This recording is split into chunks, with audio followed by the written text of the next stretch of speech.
Yes please. Very very good afternoon, please take your seat. बैठिए। तो आप अपने बारे में जरा सा बोर्ड को संक्षिप्त परिचय दीजिए जिसके आधार पर आपका इंटरव्यू लिया जा सके, और आपको अपनी व्यक्तिगत जानकारी जैसे नाम, राज्य का नाम, जाति और धर्म शेयर नहीं करना है। सर मेरी स्कूलिंग सर सीबीएसई बोर्ड से हुई है। उसके बाद सर मैंने ग्रेजुएशन में बी एलएलबी ऑनर्स किया है, जो सर मैंने 2020 में पास आउट किया है। उसके बाद से सर मैं सिविल सर्विस की तैयारी कर रहा हूँ। सर ये मेरा फर्स्ट अटैम्प्ट है और सर मेरा ऑप्शनल लॉ है। ठीक है, और आपकी कोई स्ट्रेंथ और वीकनेस? सर स्ट्रेंथ सर मेरी सर ऑब्जेक्टिविटी है सर मेरे अंदर। सर आई एम कोऑपरेटिव हूँ सर मैं, और सर कंपैशनेट। और निगेटिविटी? सर नेगेटिविटी सर थोड़ा सा इंट्रोवर्ट था सर मैं, लेकिन सर मैंने उस पर काफ़ी काम किया है। मैं सर काफ़ी इम्प्रूव किया है मैंने सर उसमें। चलिए लॉ की बात करते हैं। एक चीज बताइए, डिक्री, ऑर्डर, वर्डिक्ट, इसमें क्या अंतर होता है? जो एक सर केस में काफ़ी ऑर्डर हो सकते हैं सर। सर डिक्री जो होता है सर वो फाइनल जो जजमेंट आता है, फाइनल वर्डिक्ट होता है, तो सर डिक्री कहते हैं सर। और जजमेंट में सर जजेस के सर ऑब्जर्वेशंस भी होते हैं। तो सर ये सर डिफरेंसेस हैं। कंप्लेंट और एफआईआर में क्या डिफरेंस होता है? सर कंप्लेंट सर किसी भी अगर कोई चीज़ होती है तो सर कंप्लेंट सर हम नॉर्मली सर फाइल कर सकते हैं। लेकिन सर एफआईआर का सर एक पूरा प्रोसीजर होता है सर, जो सर सेक्शन 154 ऑफ सीआरपीसी में होता है। उसमें सर अगर कोई सर अगर केस सर ऐसा हुआ है या फिर उसकी होने की जानकारी किसी इंसान के पास है, तो सर वो पुलिस स्टेशन में जाके जो जो भी सर वहाँ का नज़दीकी पुलिस स्टेशन होता है, जहाँ पर सर वो घटना हुई है या फिर होने वाली है, जिसके बारे में उसकी जानकारी है, वहाँ सर वो पुलिस स्टेशन में सर रजिस्टर कर सकते हैं। और सर अगर कभी केसेस में सर ऐसा होता है कि पुलिस में स्टेशन में सर अगर एफआईआर नहीं होती है, तो सर उसके लिए भी सर सेक्शन 154 क्लॉज 3 में एक प्रोविजन दिया हुआ है, जिसमें सर जो सुप्रिटेंडेंट ऑफ पुलिस या फिर जो सीनियर ऑफिसर हैं वहाँ अप्रोच कर सकते हैं। और मान लीजिए वहाँ भी उन्होंने नहीं सुना तो फिर क्या हो सकता है? सर मेजरली तो सर वहाँ पर सर रिलीफ मिल जाता है सर वहाँ पर। हाँ, बाय द वे नहीं मिला तो मैं ये पूछ रहा हूँ। सर फिर इसके लिए सर कोर्ट में भी सर भी कुछ हाँ, कर कोर्ट का प्रोसीजर वही मैं जानना चाह रहा था कि अगर एग्जीक्यूटिव पीआईएल नहीं सर कर सुनती। सकते हैं। बेल के टाइप्स बताइए, बेल कितने प्रकार के होते हैं? Sir bail sir non bailable और सर बेलेबल ऑफेंसेस के लिए सर उसमें सर ये होता है कि नॉन बेलेबल ऑफेंसेस में तो sir bail as a right claim कर सकते हैं सर। पर सर नॉन बेलेबल ऑफेंस में एज अ राइट क्लेम नहीं कर सकते। लेकिन सर कुछ सर्कमस्टांसेस ऐसे हो सकते हैं जिसमें सर वहाँ पर बेल ग्रांट कर सकते हैं। जैसे सर किसी में सर पनिशमेंट अगर काफ़ी कम है या फिर सीरियस या हीनियस क्राइम नहीं है, तो सर उसमें अगर प्ली ली जाती है कि हमें बेल चाहिए, तो सर उसमें ग्रांट हो सकता और इसे एंटीसिपेटरी बोलते है। जी सर, जी एंटीसिपेटरी बेल सर हैं। और कितनी टाइप्स के इस आधार पर होती हैं, जरा बताइए। सर एक इंटरिम बेल होती है सर, एक एंटीसिपेटरी बेल होती है सर, एक जो नॉर्मल बेल जो सर सेक्शन 438 में दिया हुआ है सर वो होती है।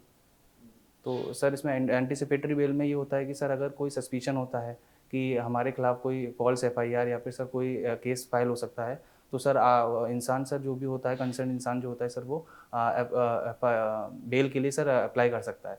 और सर इंटरिम बेल सर वो होती है जिसमें सर जो सर टेम्परेरी नेचर की होती है सर, जब ट्रायल चल रहा होता है या फिर, तो उसमें सर वो ले सकता है सर बेल।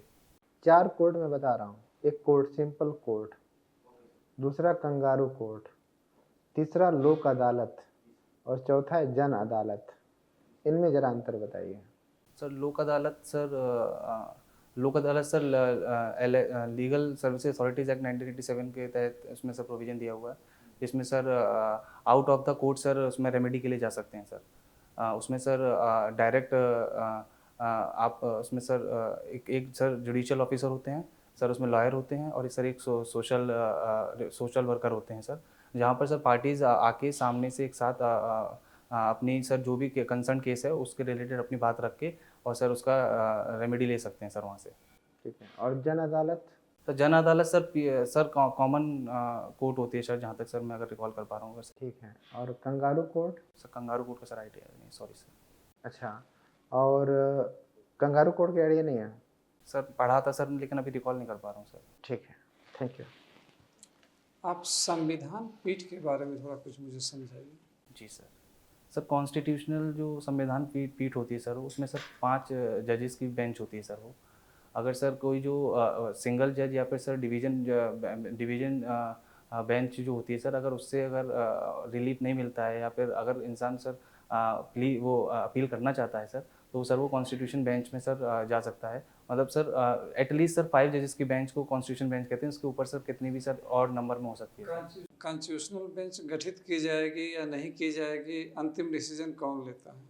सर कोर्ट का डिसीजन होता है। ये कोर्ट का डिसीजन, कोर्ट में कौन लेता है? सभी जज मिलकर लेते हैं या? सर मेजोरिटी डिसीजन से सर, मेजोरिटी डिसीजन। मेरा प्रश्न है कि कॉन्स्टिट्यूशनल बेंच गठित की जाएगी या नहीं की जाएगी, इस पर अंतिम रूप से निर्णय कौन लेता है?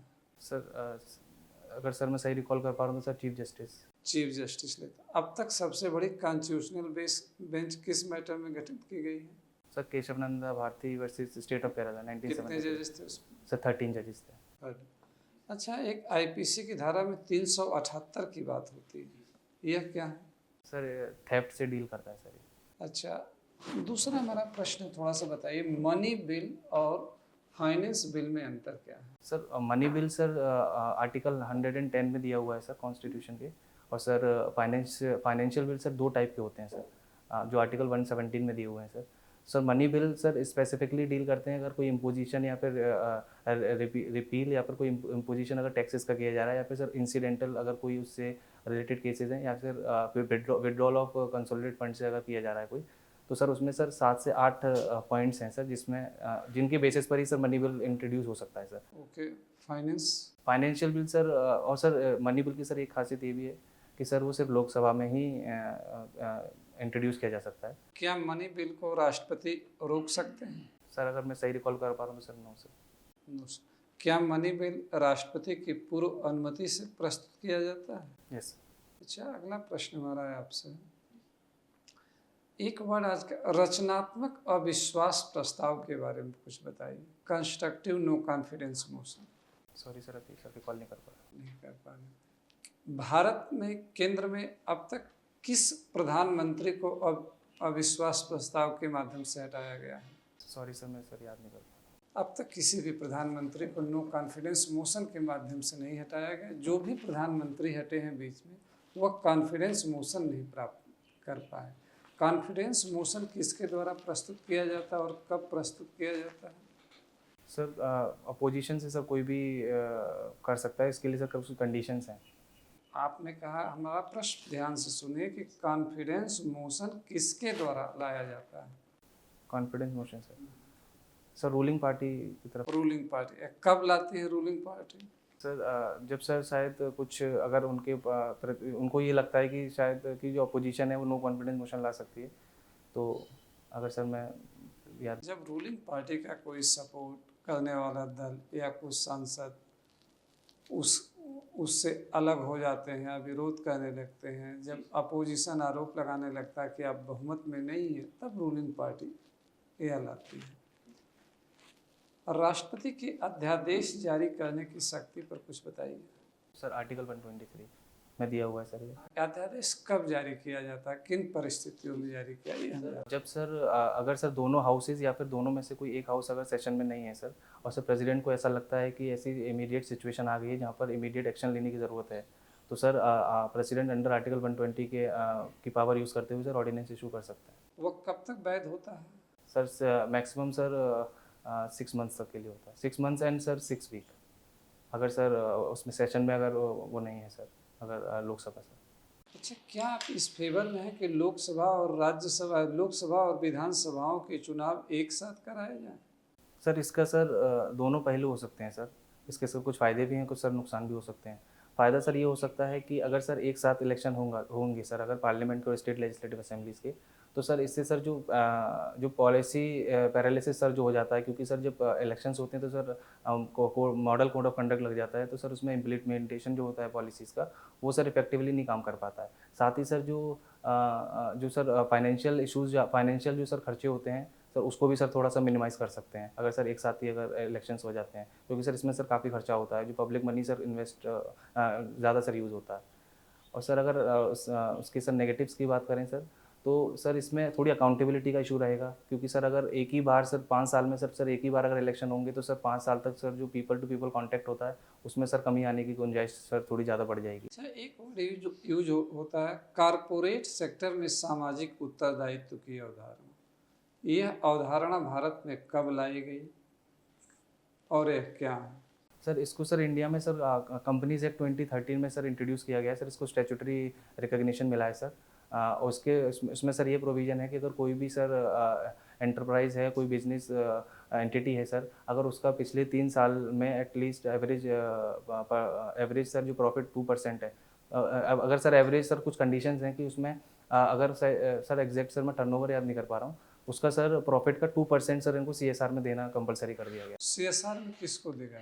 गवर्नमेंट को देगा या क्या करेगा? सर सोशल सेक्टर में सर दिया जाएगा, जैसे एजुकेशन है, एजुकेशन के अपलिफ्टमेंट के लिए, हेल्थ सेक्टर को इम्प्रूव करने के ये लिए। केवल प्राइवेट कंपनियों के लिए कि सरकारी कंपनियों के लिए भी है? सर अगर मैं सही रिकॉल कर पा रहा हूँ तो सर ये प्राइवेट एंटिटीज़ के लिए है सर। दोनों के लिए। Okay sir. लास्ट हमारा क्वेश्चन है, नाटो के बारे में कुछ बताइए। इधर नाटो काफ़ी चर्चा में भी रहा है।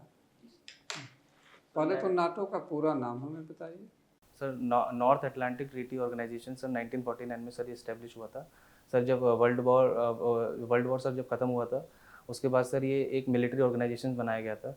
उसके बाद सर उसमें जो सर यूएस, कनाडा और सर जो वेस्टर्न यूरोपियन कंट्रीज़ हैं सर, उन्होंने सर एक ऑर्गेनाइजेशन बनाया था कि अगर कोई भी, इसका सर एक मोटो ये है कि अगर किसी भी मेंबर पर अटैक होगा तो वो सब पर अटैक माना जाएगा सर। तो सर इस मिलिट्री ऑर्गेनाइजेशन है बेसिकली सर ये। क्या भारत का इसके साथ क्या संबंध है? सर भारत ने सर जब इंडिपेंडेंस के बाद सर अपनी एक नीति बनाई थी कि नॉन अलाइंड मूवमेंट की सर, कि हम किसी भी पावर के साथ अगर इंक्लाइन नहीं, न्यूट्रल रहेंगे सर हम। तो सर हमारा सर अभी फ़िलहाल में सर नाटो से कोई कुछ वर्ष पहले तो नाटो ने भारत को अपना रणनीतिक पार्टनर का दर्जा दिया, तो आप कह रहे हैं कोई संबंध ही नहीं?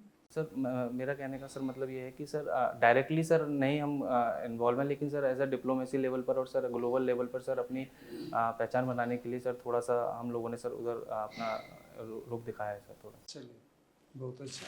आपसे आपने लॉ से ग्रेजुएशन किया हुआ है, पूरी जो एलएलबी है, एलएनएम है, पीएचडी है, लॉ को पूरा पढ़ने के बाद दो ऐसे एलिमेंट को बताएं, दो ऐसे फैक्टर जिससे पूरी लॉ जुड़ी हुई है, उसको पिन पॉइंट कर पाएंगे? सर मैं क्वेश्चन समझ नहीं पाया। कोई जो विधा पढ़ते हैं, जैसे मेडिकल साइंस पढ़ते हैं तो डिजीज़ के बारे में पढ़ते हैं, तो ये जो लॉ के अंतर्गत जो हम ये 3 साल का कोर्स आपने 5 साल का किया होगा, तो 3-5 साल फिर उसके बाद पीएचडी भी करते हैं, तो पूरा लॉ जो है सो स्पेसिफिकली किन मुद्दों से जुड़े हुए हैं? यदि हम दो एलिमेंट आपसे, दो फैक्टर, दो कारक पूछे तो उसमें आप क्या डील करते हैं? सर सबसे पहले तो सर इसका जो सोशल फ्रेमवर्क है, लीगल फ्रेमवर्क है सर, पूरा जो सर कंट्री का। लीगल फ्रेमवर्क किस चीज़ से जुड़ा हुआ है? कौन से इशूज हैं? सर सोसाइटल जितने भी सर इशू हैं तो लॉ सर सबसे ही डील करता है सर कहीं ना कहीं। सर वो सोशियो इकोनॉमिक कुछ भी हो सकता है सर, फाइनेंशियल भी हो सकता है सर, हर फील्ड में सर लॉ की ज़रूरत है और हर चीज़ पर सर लॉ ऐसा बना हुआ कहा है। जाता है कि पूरी लॉ जो है दो चीज़ों से डिराइव होती है, या तो बॉडीली क्राइम होता है या प्रॉपर्टी डिस्प्यूट्स होते हैं, ऐसा माना जाता है, कुछ थिंकर्स ऐसा कहते हैं। दूसरी बात है, एक क्वेश्चन और है, जैसे आप यहाँ से मान के चलो मेट्रो स्टेशन जा रहे हो, बीच में एक बहुत बड़ा गड्ढा है, आपकी बाइक उसमें गिर गई और आप गिर के आपके पाँव में फ्रैक्चर हो गया, या रमेश नाम का आदमी वहाँ जा रहा है, उसका पाँव फ्रैक्चर हो गया, क्या वो आदमी एमसीडी से कंपनसेशन क्लेम कर सकता है? यदि कर सकता है तो कौन सा ऐसा केस हुआ था जिसके अंतर्गत दिया गया था कंपनसेशन? सर ये जो सर सिचुएशन होगी सर, इसमें सर ये पब्लिक न्यूसेंस के अंदर आएगा, लेकिन सर जो पर्टिकुलर पर्सन अगर उससे कोई इंजरी होती है सर, तो वो सर उसको अगर वो अपना सफिशिएंट कॉज उसको प्रूव कर पाता है कोर्ट में, तो सर वो स्पेशल ग्राउंड्स पर सर वो प्राइवेट न्यूसेंस में सर वो कन्वर्ट हो जाएगा और सर इसके लिए सर वो रिलीफ ले सकता है। कोई एक ऐसा स्पेसिफिक केस है? जी सर केस है सर। सर मैं रिकॉल नहीं कर पा रहा हूँ सर, मैंने पढ़ा हुआ है सर, लेकिन क्योंकि लॉ जो होता है वो तो रेफरेंस पे ही चलता है। जी सर। एक दूसरा प्रश्न है, दो व्यक्ति की शादी होती है, एक आईएफएस ऑफिसर है, वो चले गए श्रीलंका, और दूसरा आईपीएस है, वो इंडिया में रह गए, दोनों में काफ़ी डिस्प्यूट होता है और तकरीबन 1-2 साल के बाद दोनों मैरिज कर लेते हैं। ये गुप्त है, सीक्रेट है, लेकिन जब लड़की को पता चलता है तो उस पर वो क्लेम करती है कि भाई तुमने ऐसा क्यों किया। तो उसके बाद जो कोर्ट में वो आते हैं तो इसका जो डिसीजन होगा वो किस प्रकार से होगा? क्या वो जो राइट मैरिज जो उसने किया है वो नल एंड वॉइड होगा या वो कंटिन्यू होगा? किस तरह से इसको आप देखते हैं as a law graduate? Sir according to sir Hindu Marriage Act 1955 में सर इसमें सर सेक्शन 5 में कंडीशंस दी हुई हैं कि वैलिड मैरिज के सर क्या क्या एलिमेंट्स होते हैं सर। तो उसमें सर एक ये भी है कि अगर इंसान मैरिड है तो सर वो जब तक उसका पार्टनर अलाइव है सर वो दूसरी शादी नहीं कर सकता है सर लेकिन सर इसमें कुछ जब तक एक्सेप्शंस उसका पार्टनर अलाइव है तब तक वो दूसरी शादी नहीं कर सकता है। अगर वो सर डाइवोर्स दिए बिना सर। जी सर। और सर अगर इसमें सर कुछ एक्सेप्शंस भी हैं कि जहाँ पर सर कर सकते हैं कि अगर सर एक सर एक्सेप्शन ये है कि अगर 7 साल तक उसके वेयर अबाउट्स का सर पता नहीं है और ये लगता है कि बोनाफाइड मैनर में अगर ये लगता है कि वो शायद इस दुनिया में नहीं है तो सर ये प्ली लेके सर बचा जा सकता है। जो सर ऑफेंस होता है सर बाईगैमी का उसमें सर वो लाइबल नहीं होगा सर फिर। तो सर इस केस में सर अगर देखा जाए तो सर लीगली और मॉरली सर दोनों तरीके से ठीक नहीं रहेगा। इस चीज़ को सर म्यूचुअली सर आपस में इसको ठीक किया जा सकता था सर। तो सर अगर इसमें केस अगर उसमें अगर कोर्ट में सर ये केस जाता है तो सर लीगल ग्राउंड पर तो सर ये नल एंड वॉइड ही हो जाएगी सर शादी जो होगी, क्योंकि सर ये वायलेट कर रही है जो प्रोविजंस हैं हिंदू मैरिज एक्ट के। एक और क्वेश्चन है जुड़ा हुआ, जैसे आप जेल्स के अंदर कभी गए हैं? मूट कोर्ट आपने कभी किया है? सर मूट कोर्ट नहीं किया सर। मूट कोर्ट भी नहीं किया है। कभी जेल का विजिट किया है? सर अंदर से तो नहीं गया सर, बाहर से देखा। जैसे मैं तिहाड़ जेल और बागपत जेल में मैं गया था, तो जो फ्री सर्विसेज जो दी जाती है, लीगल एड जो दी जाती है, उसका जो रियल एग्जीक्यूशंस है वहाँ कैदियों से मिलने के बाद पता चलता है कि जो डाउन टूडन हैं, जो कमज़ोर तबके के लोग हैं, उनको सही में वहाँ नहीं मिलता है। कहीं ना कहीं ये जस्टिस डिले जस्टिस डिनाइड वाली बात आती है और 2-2 साल से 6-6 महीने से 15-15 महीने से बंद है। क्या आपको नहीं लगता है कि ये जो इसमें स्पीडी रिकवरी की जाए, उनको जल्द से जल्द दिया जाए? एक प्रश्न ये है। इससे जुड़ा हुआ दूसरा प्रश्न है कि किस प्रकार से अपराधी को सेकेंड टाइम अपराध नहीं करे। गांधी कहा करते थे कि अपराध से घृणा करना चाहिए, अपराधी से नहीं। तो ऐसी कौन सी व्यवस्था की जाए या अभी कुछ जेलों में की गई है ताकि उनकी मनोवृत्ति परिवर्तन हो? तो दो मेरे प्रश्न है कि जो इसका जो लीगल जो एस्पेक्ट्स है और जो उसका सोशल एस्पेक्ट्स है, उसको कैसे देखते हैं आप? सर पहले वाले केस में सर ये रहेगा कि जो सर हमारा सर कॉन्स्टिट्यूशन भी सर कहता है कि right to free legal aid and right to speedy trial sir.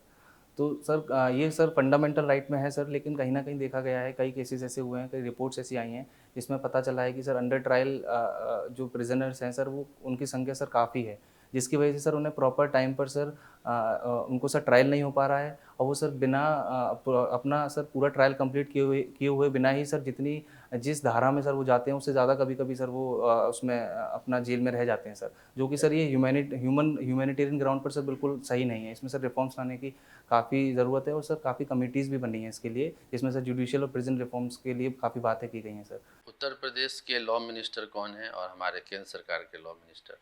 Sir केंद्र सरकार के सर माननीय सर किरेन रिजिजू जी हैं और सर यूपी सरकार के सर अगर सर मैं सर याद कर पा रहा हूँ तो सर सर नाम सर भूल रहा हूँ सर मैं शायद। एक अंतिम प्रश्न है कि आप एक अच्छे लॉ ग्रेजुएट हैं, लॉ एक अच्छा कैरियर है, फिर भी आप सिविल सेवा में जाना चाहते हैं। एक प्रश्न यह है। दूसरा उसी के साथ प्रश्न है कि गांधी जी कहा करते थे कि जितने भी ये लॉयर्स हैं ये सभी क्राइम्स को, उसकी जो नेचर है, उसकी जो मल्टीफेसेटेड अप्रोच है और लेंदी बनाती है ताकि उनके जेब में पैसे जाए। और गांव के अंदर पहले जो क्राइम होते थे या शहर में लोग आपस में, बल्कि कानून इस बात को यह कह रही है कि अब बड़े बड़े आर्बिट्रेशन हो रहे हैं कॉरपोरेट्स के। कहता है भाई कोर्ट के पास टाइम नहीं है, सर को अपॉइंट कर दिया, आप हैं, आप 3-4 लोग मिलके इसको आप रफा दफा कीजिए। क्या आपको नहीं लगता है कि ये लॉ प्रोफेशन के लिए एक रीथिंकिंग टाइम है with the increasing population and all? How do you see? पहले क्वेश्चन में सर ये है कि सर सिविल सर्विस में जाने का सर जो मेरा डिसीजन था वो सर काफ़ी पहले से था सर। जब मैं स्कूल डेज में था तभी मैंने सर डिसाइड किया था कि मैं सिविल सर्विस में अपना करियर बनाऊंगा। और सर लॉ सर मैंने इसलिए ऑप्ट किया क्योंकि सर जब मैं 12th में था तो सर मैं देख रहा था कि मैं क्या कर सकता हूँ आगे। तो सर मुझे लॉ के बारे में पता चला था तो सर मुझे काफ़ी इंटरेस्टिंग लगा और सर जब मैंने इसके बारे में पढ़ा तो सर मुझे काफ़ी और इंटरेस्ट डेवलप हुआ। तो सर मैंने फिर ये सोचा था कि सर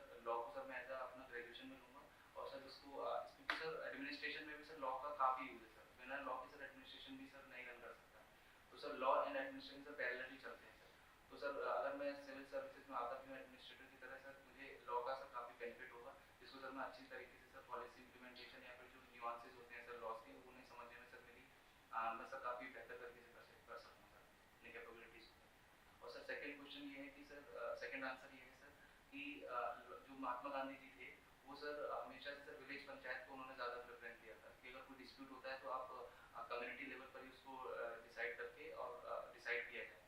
और सर ये भी सर कहीं ना कहीं देखा गया है कि सर ये जो सर लीगल प्रोफेशन में सर जो सर डेट्स जो मिलती रहती है सर, इससे सर काफ़ी डिले हो जाता है प्रोसीजर सर।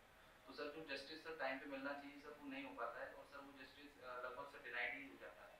तो इसमें सर रिफॉर्म्स की सर काफ़ी ज़रूरत है, इसलिए सर जुडिशियल रिफॉर्म्स की सर काफ़ी बात भी चल रही है और काफ़ी रिकमेंडेशन भी दी गई है कि लॉ जो सर बेसिक जो सर लॉ कोड्स हैं सर उनमें भी सर सुधार की ज़रूरत है। साथ ही सर जो सर ADR मोड्स हैं हमारे सर ऑल्टरनेटिव डिस्प्यूट मोड्स हैं सर, उनमें भी सर काफ़ी तेज़ी लाई जाए, जिससे कि सर इसको सर बिल्कुल ग्रास रूट लेवल तक सर जो सर रेमेडीज हैं उनको सर अच्छे से दिया जा सके।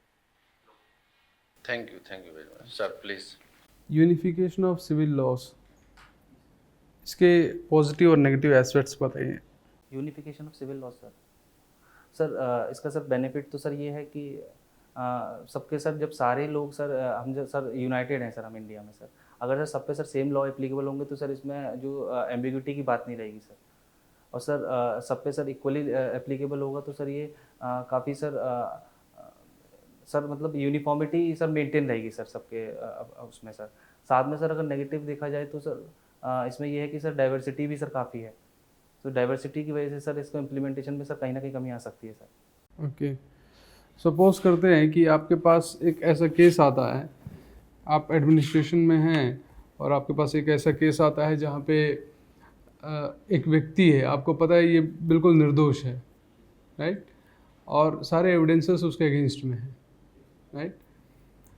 आप उस टाइम पे आपके हाथ में है कि उसको अरेस्ट करना है नहीं करना है, उसको कोर्ट के पास ले जाना है नहीं ले जाना है, ठीक है। आप वहाँ पे किस बेसिस पे डिसीजन लीजिएगा? आपको पता है कि अगर उसको कोर्ट में ले जाएंगे तो उसकी लाइफ जो है ख़त्म हो जाएगी, ठीक है। आपके हाथ ऐसे एडमिनिस्ट्रेशन आपके हाथ में है कि हाँ इसको यहाँ से छोड़ दे, चले जाओ, तुम कोई दिक्कत नहीं है, जाओ। आप क्या करेंगे उस कंडीशन में? सर उस पोजीशन पे सर मेरे को sir legal point of view से भी सोचना होगा सर। अगर सर क्योंकि सर जो लीगल प्रोसेस है सर वो एविडेंस के बेसिस पर ही चलता है सर। आपको पता है वो बिल्कुल निर्दोष है, एविडेंसेस क्रिएट किए गए हैं, उसको ज़बरदस्ती ला करके रखा गया है। सर मेरी कोशिश ये रहेगी कि अगर एविडेंसेस के खिलाफ भी हैं तो सर मैं उसको सर जुडिशियल मजिस्ट्रेट के सामने सर पेश जरूर करूंगा, जिससे कि सर मैं अपनी बात भी रख पाऊँ। पेश करेंगे तो उसको सज़ा हो जाएगी, ये तय है, इसमें कोई डाउट नहीं है। जो सर जज होंगे उनसे मैं सर रिक्वेस्ट करूंगा कि अगर मेरे को थोड़ा टाइम दिया जाए, जिससे कि सर मैं अच्छी इन्वेस्टिगेशन करके इसका जो मेन कॉज है वो निकाल कर सर दूँ, जिससे कि सर किसी निर्दोष को सर कोई दिक्कत ना हो, और सर प्रॉपर जो सर जुडिशियल तब तक हो सकता है कि आपकी इन्वेस्टिगेशन में टाइम लगे, वो 5-6 महीने साल भर जेल में ही रहे, उसका करियर ख़त्म हो गया, उसकी लाइफ की डायरेक्शन चेंज हो गई। ये आपको सब पता है कि ये मैं जानता हूँ कि इसने कुछ नहीं किया है, मुझे सिर्फ इन्वेस्टिगेशन करना है, इसलिए मैं उसको 1 साल जेल में अंदर रखवाऊँगा। सर मेरी कोशिश यही रहेगी कि मैं जितना जल्दी कर सकूं इन्वेस्टिगेशन को ख़त्म उतना जल्दी हो सर, क्योंकि सर अगर एविडेंसेस उसके खिलाफ हैं तो सर मुझे उस पोजीशन का यूज़ करते हुए सर उस एविडेंसेस के हिसाब से ही चलना पड़ेगा। लेकिन सर कहीं ना कहीं सर मुझे पता हो कि अगर वो निर्दोष है तो सर उसको सर उसके साथ सर इनजस्टिस ना हो। तो सर मेरी यही कोशिश रहेगी कि मैं सर जो सर ड्यू प्रोसेस है उसे फॉलो करूं, और साथ ही साथ में सर अपना जितना भी मैं सर अपनी कैपेबिलिटीज़ को यूज़ करते हुए जितना जजेस को या फिर जो भी अथॉरिटीज़ हुई कंसर्न उनको परसुएट करूं कि मुझे थोड़ा टाइम देकर इस मामले में थोड़ा जल्दी से चीज़ों को केस सॉल्व कर सकें। Thank you sir. High court के जज को एक हाई कोर्ट से दूसरे हाई कोर्ट में ट्रांसफ़र करना हो तो क्या प्रोसीजर है, ज़रा बताइए। सर इसके लिए सर कॉन्स्टिट्यूशन में प्रोविज़न दिया हुआ है सर, आर्टिकल 217 है सर, अगर मैं सही रिकॉल कर पा रहा हूँ तो। और सर उसमें एक कोलेजियम सिस्टम होता है जिसमें सर सुप्रीम कोर्ट के सर सीनियर जजेस होते हैं, 4 सीनियर जजेस होते हैं, 5 सीनियर जजेस होते हैं sir including chief justice sir. और सर 2 सर चीफ जस्टिस होते हैं कंसर्न हाई कोर्ट के सर, जहाँ से ट्रांसफ़र किया जा रहा है और जहाँ ट्रांसफ़र किया जाएगा सर। सुप्रीम कोर्ट के जज का ट्रांसफ़र करना हो तो सुप्रीम कोर्ट का सर ट्रांसफ़र, सुप्रीम कोर्ट तो सर एक ही है सर। अगर सेंटर में ऑर्डिनरी बिल है और ऑर्डिनरी बिल को लेकर के टकराव हो जाता है लोकसभा और राज्यसभा के बीच में, तो ज्वाइंट सेशन बुलाया जाता है। और स्टेट में मान लीजिए कहीं पर बाई कैमरल सिस्टम है जहाँ पर विधानसभा विधान परिषद है, वहाँ पर किसी बिल को लेकर टकराव हो तो क्या प्रावधान है, कैसे उसको रिजॉल्व किया जाएगा? सर स्टेट्स में सर इस केस में सर स्टेट लेजिस्लेटिव असेंबली को ही सर ज़्यादा पावर है। अगर सर ऐसा केस होता है कि डिसएग्रीमेंट होता भी है तो सर जो लास्ट जो डिसीजन मेकिंग होगी सर वो लेजिस्लेटिव असेंबली के पास ही होगी। वो सर ज़्यादा से ज़्यादा सर मैक्सिमम सर 4 मंथ्स के लिए सर डिले हो सकता है, इससे ज़्यादा सर नहीं। फर्स्ट इंस्टांस में सर 3 मंथ्स के लिए, देन सर 1 मंथ के लिए सर। चलिए last question from the board, LLB का फुल फॉर्म बता दीजिए, लैटिन वाला। बैचलर ऑफ लेगेमेनिस। सर मैं कॉल नहीं कर पा रहा हूँ सर। ठीक है, आपका इंटरव्यू समाप्त होता है, आप जा सकते हैं। Thank you sir.